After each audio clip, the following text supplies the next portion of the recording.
أسعد الله مساكم بكل خير. بما إن يا جماعة الظروف الاستثنائية انتهت والقوانين الاستثنائية هتنتهي، فخلينا بقى يعني نطلع بره العالم الاستثنائي اللي احنا كنا عايشين فيه كلنا ده.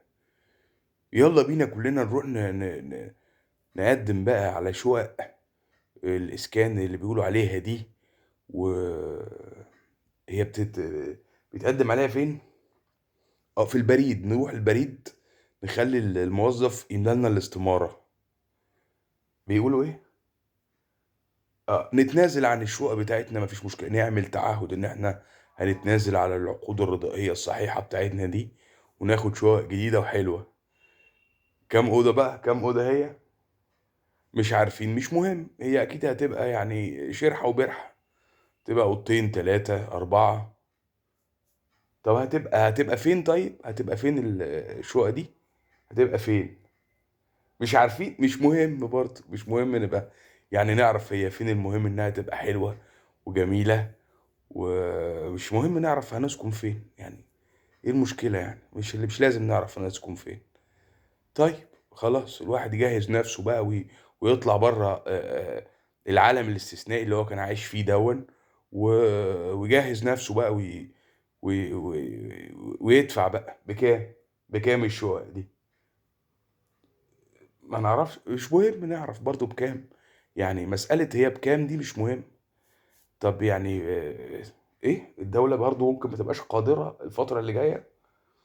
ازاي انت بتقول كده؟ ده الدولة تقدر تبني طبعا الحاجات دي في الصحراء ومواصفات مظبوطة، ونروح كلنا نسكن فيها نص في سكان العاصمة، نسيب الأحياء بقى اللي احنا اتربينا فيها دي وكده. لأن الشوارع بتاعتها حتى بقت يعني معمورة كده وبقت كلها ناس، والواحد بقى حاسس إن هو يعني ماشي كده، حاسس إن هو في السودان أو في دارفور، وساعات بيحس إن هو في سوريا، في دمشق. فيعني خلاص، ما مش مهم، خلاص نروح حتة جديدة نعمرها. احنا كمصريين متعودين ان احنا نعمر المناطق. بس هي المشكلة ان الواحد نفسه بس يعرف هو فين وبكام وازاي وامتى. ايه ده؟